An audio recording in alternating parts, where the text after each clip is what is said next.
Way back, I think in the federal papers, Alexander Hamilton said that of all the constitutional organs, judiciary is the weakest because it does not possess the power of the purse or the power of the sword. I think Hamilton probably would have shuddered when he sees what is happening in this country, that without the power of the sword and without the power of the purse, how judiciary has amassed so much of power in its hands. I must tell you that even in the US, one Chief Justice was asked as to which of the most powerful organs of the Constitution was. And he said, don't forget that everybody in the US is subordinate to the Constitution. And I am the one who says what the Constitution is. That is precisely what happened in India. Now, in any democracy, there are bound to be tensions. Because if democracy is to rest on three pillars delineated by the Constitution, the three pillars have to balance the whole superstructure, namely the Constitution. If they do not, the Constitution will get toppled over. Now, the only instance that comes to my mind is the famous story in the Upanishad where all organs, eye said, I am the most because I can see. Ear said, I am the most because I can hear, and so on and so on and so on. So the good Lord put them to one test. He said, okay, you don't function, then what happens? Man can still exist. So similarly, this goes on when finally the prana or the life force says, I'm going out and let's see what happens. All of them rush behind it. It only shows that it is the Constitution which gives life to all these organs. And you take away the Constitution and none of them has any real, genuine, exercisable powers. Mr. Chidambaram rightly pointed out that this has happened because of various inherent probable defects in the system that's running in this country. Don't forget it is something like a tug of war. At few moments, this side will win, cross across the line. The other side, at some other moments, the other side will win, depending on who gives a pull at the appropriate time. Coming now to this tussle between Parliament and judiciary, the tussle has been mainly on account of the ability or the constitutional justification for one to control the other. Now, strictly speaking, the Constitution has followed broadly Montesquieu's theory of separation of powers and delineated that each organ will have a legitimate area of exercise of its power. Legislature, their job is to legislate, make laws for the country. Judiciary, your job is to interpret the laws and ensure that the laws are constitutionally palatable. And executive, to implement the policy decisions adopted by the legislature and handed down by way of a law. But there are some smaller areas, the no man's land, in which each one can step over the other without being called, it being called an illegitimate exercise of power. The tussle really started with Parliament saying that our power is absolute, we can change the Constitution as we want, wholesale amendment is permissible. That was the view once which was tested before the Supreme Court, and the Supreme Court said, yes, the Parliament's power of amendment under the Constitution is untrammeled. It can even change the Constitution from X to not X. Now, this gave rise to a situation where there would be absolute power in the Parliament, and absolute power is pure anathema to any democracy. Then came a whole series of judgments till the theory of basic feature of the Constitution was evolved in Keshavananda Bharati, and it became the signature tune of our Constitution. What is the basic feature? What does our Constitution recognize? Our Constitution recognizes this country to be of course there's a long preamble, I'm not reciting the preamble, to be basically a democratic country. Now, if Parliament has absolute power to change the constitution, assuming they have the majority, what can be done? The constitution may say, henceforth we'll amend it and say, there will be no elections at all. Mr. X or Miss X, who is the Prime Minister, will continue to be the Prime Minister for life or the President for life and exercise all powers that are there. Is this permissible?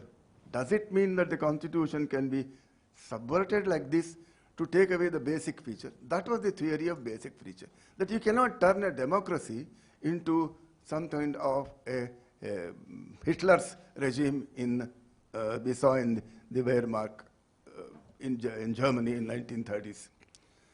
So this concept of basic feature. Now, what is a basic feature?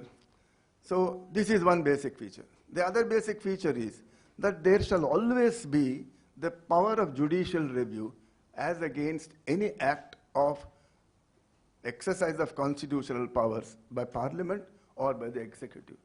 Now, if that is not a basic feature, what will it result in? It will result in oppressive laws which no citizen would ever be able to challenge, oppressive acts of the executive which no one will have any recourse against. So therefore, it was held that judicial review is another basic feature. The interesting thing is, what is the basic feature has not been defined anywhere, not even in the Supreme Court's judgments. But they have identified instances and said, yes, this is a basic feature of the Constitution. Why did it become necessary? Because there was an amendment during the emergency which said, oh, when some emergency is declared internal or external emergency, then the judicial review power under Article 32, Article 226 would always get eclipsed and they would not be entitled to challenge it. There was also an amendment which said, oh, how can you challenge the election of a prime minister before that petty bodies like courts? Everything should be heard by a sitting Supreme Court judge. Now, these are some aberrations which entered into the political arena, which tampered with the existing constitutional provisions. Therefore, the constitutional provisions had to be remolded. Then you had the 42nd Amendment, which was wholesale reviewed, knocked out. And today we have, as the operating doctrine, that basic feature is something that must be respected. What does the Constitution really say? The Constitution says judicial review means that the courts have the power, by exercising power under the Constitution, to review and set aside any law made by Parliament, even if it is made unanimously. There is no doubt that the law has been made. Three questions arise. Is this the legitimate exercise of the power? Is this the proper role given to the Parliament or state legislature in the distribution of legislative power? That is one aspect to be examined. Question is, even if it is so, does it infringe any of the guaranteed fundamental rights under Part 3? That is another question to be examined. And the third question is, does it in any way encroach upon any specific provision of the Constitution? The known three tests. Now, to that is added the other test, namely whether it is an infringement of the basic feature of the Constitution.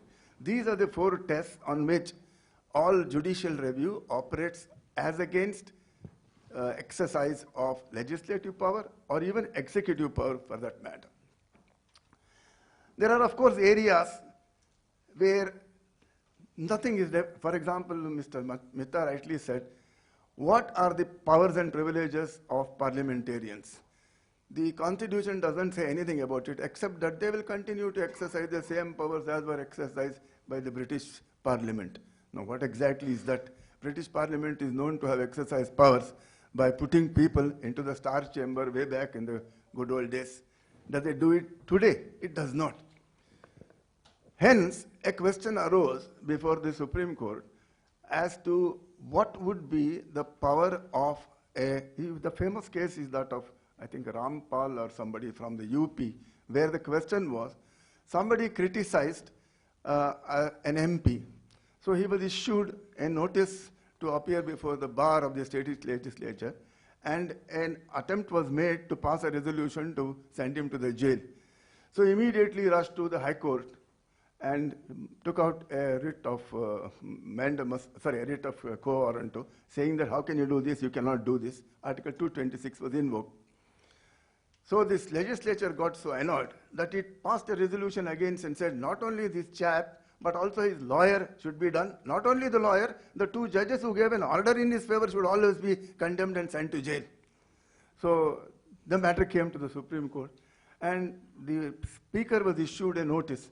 The speaker said, I'm not even going to recognize your jurisdiction. I'm not even going to arrive in this. So that became a big issue. That was really an issue of a tussle between the legislature's powers and the judiciary's powers. Ultimately, there was a presidential review reference made under the Constitution, and the Supreme Court, in its advisory opinion, said, in such cases, the court has the jurisdiction to exercise the limits of the privilege that can be exercised by a member of the legislature. And we have had cases where the Supreme Court has held that if somebody is issued a notice by the legislature, the procedural aspect can certainly be looked into by the courts. And this is an area where the Constitution prevails. Why? Because the Constitution says you have a privilege. Oh, the privilege is as good as the one that's exercised by British parliamentarians. But you also have a guaranteed fundamental right under Part 3, which must be given. See, if the privilege were tomorrow to be molded into a legislative enactment, let's say Parliament passes an act and says, Parliamentarian Privileges Act, can that stand against the guaranteed fundamental right? You come back to the same judicial review saying that if that act legitimately passed by Parliament infringes a basic feature or infringes a fundamental right, that can be struck down, and under Article 13, it will be null and void. So if that is so, what is so great about saying that an unarticulated power of privilege can prevail over fundamental right? This was the reasoning by which the Supreme Court said, no, sorry, even in such cases, the question as to whether the privilege has been rightly exercised or it infringes the fundamental right of a citizen can always be examined by judicial exercise of judicial review power. This takes us to one step next, as to whether judicial power has been legitimately exercised or not. Now, that is an issue on which I have my own take on that. And I do not belong to the category of judges who wait till their retirement and then become very active and talk about the ills of the Supreme Court. Sitting as a, you know what I mean. Sitting as a judge of the Supreme Court in 2005, I had written a very scathing and critical article which is published in the journal section of the Supreme Court cases in 2005. I don't remember the exact citation, where I pointed out, hey, what are we doing? Are we running the country? Today, who is really running the country? The Supreme Court is running the country. You name the sphere of activity and I'll tell you, you are governed by what the Supreme Court says, and there is no, because there is no law on that. To that, my answer has always been, we gave Bharat Ratna to Sachin Tendulkar. Now, Sachin Tendulkar is a brilliant batsman, there is no doubt of it. Let's say all of us go to the cricket stadium, and there is an umpire. His job is to make sure that he plays according to the rules in the book. And let's say the umpire says, what the heck, today he's not in form, he's not playing. You give me the bat, I will show you how to hit a sixer, and the umpire starts playing cricket. Will we accept it as an audience? We'll say, who told you to do this? You can't jump into the arena. Your job is to judge whether he's doing it rightly or wrongly. This is exactly what has happened with the judiciary. The job of the judges is to sit and judge whether what Parliament has done is constitutional or unconstitutional, whether the executive's action is constitutional or unconstitutional. You can't say, the Constitution has not acted, the executive has not acted, therefore let me become the executive and do. The example that Mr. Chidambaram gave of holes in the drainages not being filled, what do you call this, malaria virus not being properly done, the dustbins not being cleared. It's the job of the municipal corporation or the state government That's not the job of the Supreme Court or even the High Court. They were not intended. Anywhere in the Constitution, you will not find any reference to this. But how did this come about? Creative interpretation, as the American Chief Justice said. I decide what the Constitution is. What was the creative interpretation? Article 136 of the Constitution is a power of appeal against decisions of the subordinate courts and tribunals. When hearing that, the Supreme Court can say, well, you ask for relief A, B, C, but I think it is necessary that in order to put an quietus to this dispute, I should give you relief X, Y, Z, which you have not even asked for, or I should mold the relief in the manner A, B, C, so that the matter is once for all closed. That is where Article 142 was intended. Article 142 says that the Supreme Court shall have power to grant and mold the relief in such manner so as to put an absolute quietus to the dispute before it. That is not an independent power. It's not as if 142 is waiting there for you to jump and start shooting from there. Supreme Court said, 142, it gives me the power kartum akartum anyatha kartum shaktihi, as they say of the good Lord, that I can do, I can undo, and I can do in the manner that I want. So 142 has been used as an independent power. What else? Your problem is breathing air, isn't it? Oh, the polluted air. Article 21 says right to life. Right to life means right to live with good health, dignity. Therefore, this is a matter which falls under Article 21. Therefore, I'll exercise my power. Education? Not good education. Education means life. Life is Article 21. So I'll pass orders under this. Health? Article 21. You name it, I can say. To that, a Japanese scholar wrote a very scathing article. I remember I had read it. He said, the Indian judges have absolutely emasculated all other provisions of the Constitution except Article 21. What is there in life which does not have intimate connection with life? You name one thing. So everything is Article 21. So I call it the cornucopia. If you remember in Greek mythology, cornucopia was something like our Akshay Patra in Mahabharata. It was given to the Greek child Zeus so that he could get whatever he wanted to eat or to play with, playthings. So similarly, nothing else is there, Article 21. So scrap the entire Constitution, have Article 21. Part 3 can be bereft of everything except Article 21. Even Article 14, of course, the Japanese scholar said 14 and 21 are sufficient. I said 14 also is unnecessary because is not discrimination and arbitrariness related to life? Of course it is related to life. So Article 21 is one mantra on which you can run the whole country. So this has been, whether it's good or bad, I say that I'm quoting Mahatma Gandhi. Mahatma Gandhi said that not only must you produce results, but the means must also be good to produce the results. Way back in 1935, he wrote in the Young India or Harijan or one of the newspapers and said this.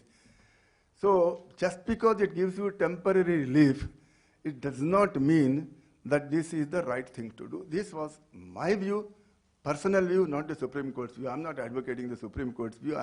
Fortunately, I'm a free citizen of the country. Till now. The example given by Mr. Chidambaram was also in my mind. Look, I can't understand how on earth can the Supreme Court say, why not sing in this assembly? Why only restrict national anthem to movie cinema theaters? Supposing there is a music performance, the Madras Academy or the Academy here, anywhere. So before the music, you shouldn't have a national anthem. Why? What is the difference? Whether I can understand the Constitution says when the president enters and exits, when the governor enters and exits, the speaker, I'm not sure about the Chief Justice also. When they enter and exit, the assembly should stand to attention and national anthem is paid. Fine. Now, if there is a provision of law by which it can be exercised, it has to be exercised, and it is the job of the judge also to ensure that it is implemented. Now, I cannot add to it and say, whenever the judge sits in the court, there should be a national anthem. Whenever the judge gets up and goes out, there should be a national anthem played. My take on that, in fact, my suggestion is, this term, dharma, Raj Dharma was debated when Mr. Vajpayee was the Prime Minister. He told them what is Raj Dharma to be done, etc., etc. The first time I entered the Supreme Court after becoming a judge, I noticed that on the chair is written the logo of the Supreme Court, Yato Dharmaha Tato Jayaha, from the Mahabharata. I was very happy. I said, very good, we are also following Dharma. After sitting on the seat and hearing matters, it occurred to me that this slogan is behind me. I can neither see it, nor the lawyers, nor the litigants. So for whom is the slogan meant? If the slogan is to be followed by the judge, by the lawyers, and the litigant, it should be prominently here. Like, for example, the nameplate here. Then that should say Yato Dharma on both the sides, so that I can also say Yato Dharma and you can also say Yato Dharma. So why not that? By the exercise of Article 32, read with Article 142. Say that, or put it up prominently on this and say Yato Dharma Tato Jaya. Everybody in the assembly knows that whatever is Dharma is ultimately leads to victory. Now, that is not the intent of the constitutional power.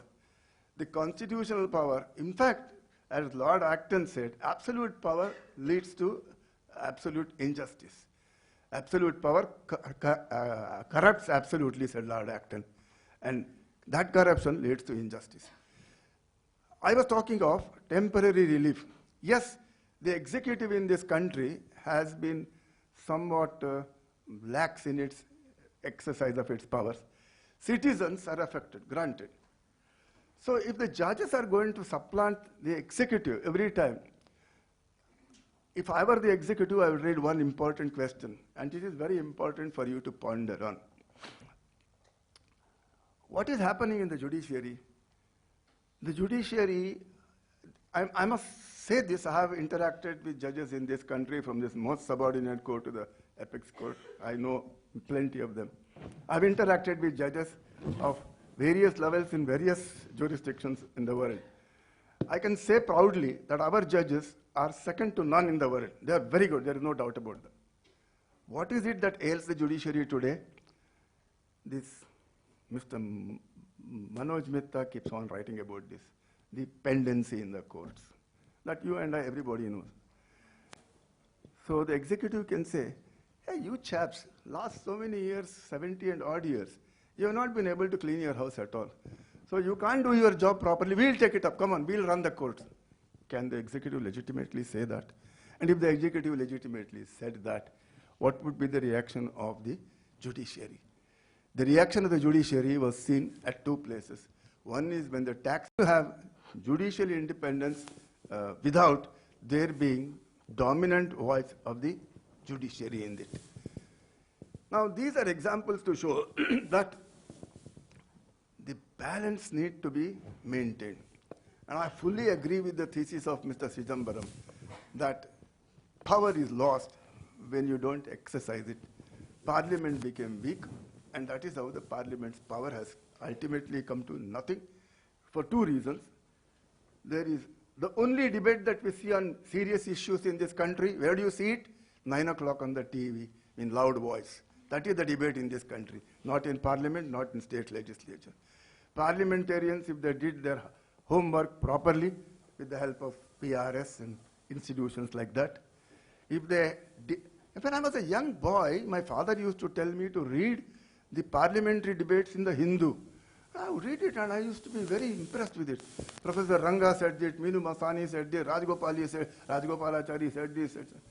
Now, have any of you seen parliamentary debates being reported in any newspaper? None. Why is it? Because the quality of parliamentary debate, the only forum which by name says parliament, where debate has to take place, there is hardly any debate on a serious issue, except the tu mai that goes on every day between parties. Now, therefore, Parliament has literally lost its legitimacy today. It has lost its moral authority, it has lost its power inherently because of inherent contradictions. And when that happens, the other party who is tugging the wire is going to take the rope, obviously pulls it away towards him. This is precisely what has happened. This space that has been ceded by Parliament has been legitimately or even illegitimately, if you like to call it so, covered up and occupied by the judiciary. Whether it is good or bad is for you to judge. I cease to be a judge, so legitimately I don't have to do that exercise. Now, if this continues, what will happen? If it continues, there is erosion of institutional credibility, both ways. The parliament will lose its credibility as an institution. Even the judiciary will lose its credibility as an institution, because people will say, "Arey, what are these judges? For every small thing, they will issue a writ of mandamus." The writ of mandamus, which should be like death penalty to be exercised in rarest of rare cases, cannot be something to fill the hole in front of my house, or to make sure that there are no bandicoots in my garden. Is this the power to be used for? Therefore, perhaps it is the time to take away all the extra burden that the Parliament has, the Supreme Court has, and allow it to do its constitutional function in the legitimate manner in which it needs to be done.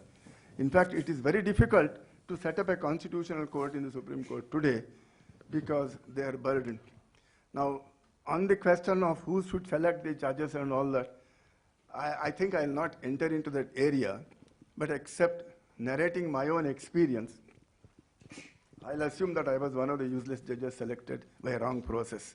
And on that, now, the Constitution envisaged something, that the Chief Justice of India, the Collegium, in the consultation with the governor, all that has been envisaged.